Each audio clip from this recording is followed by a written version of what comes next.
क्या आपने कभी सोचा है कि इस धरती को पृथ्वी क्यों कहा जाता है? क्या कभी किसी राजा ने धरती को माँ के समान धोकर अन्न से भर दिया था? आज की कथा उस महान राजा की है जिसने न केवल भूखी प्रजा को अन्न दिया, बल्कि धरती को अपना नाम देकर अमर कर दिया। ध्रुव जैसे महान भक्त के वंश में एक अत्यंत धर्मनिष्ठ और तपस्वी राजा हुए, जिनका नाम था अंग। वे हर दृष्टि से श्रेष्ठ थे, परंतु उनके जीवन में एक शून्यता थी, संतान नहीं थी। उन्होंने अनेक यज्ञ किए, देवताओं से प्रार्थना की और अंततः उन्हें पुत्र की प्राप्ति हुई। इस पुत्र का नाम था वेन। लेकिन जहाँ राजा अंग धर्म मूर्ति थे, वहीं उनका पुत्र वेन अधर्म का प्रतीक बन गया। वेन ने धर्म का तिरस्कार किया, देवताओं का अपमान किया और स्वयं को ईश्वर घोषित कर दिया। यज्ञ बंद हो गए, ऋषि अपमानित हुए और संपूर्ण पृथ्वी पर अराजकता फैल गई।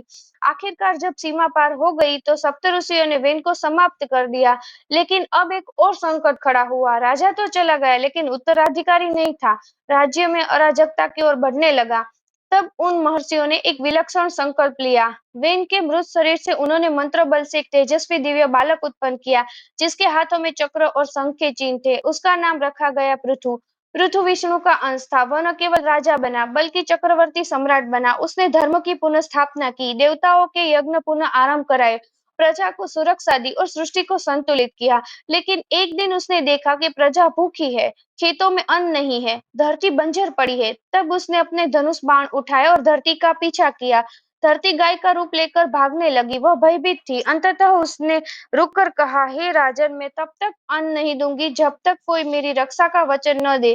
पृथु ने कहा, मैं वचन देता हूँ, मैं धर्म पूर्वक शासन करूंगा। आपको और इस सृष्टि को किसी से भय नहीं होगा। तब गाय रूपी धरती ने स्वयं को दोहा और अन्न प्रकट हुआ। पहली बार मानव ने खेती की, अन्न उगाया, पशुपालन किया और जीवन चक्र पुनः चल पड़ा।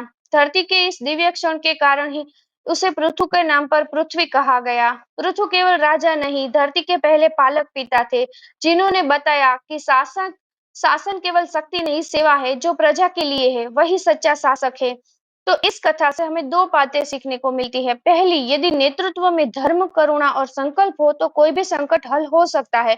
दूसरी, जब हम धरती की सेवा करते हैं, तब वो हमें सहस्त्र गुना लौटाती है। अगर आपको यह कथा ज्ञानवर्धक और प्रेरणादायक लगी हो तो लाइक करें, कमेंट में जय पृथु महाराज लिखे और ऐसे ही कथाओं के लिए सब्सक्राइब करना ना भूले।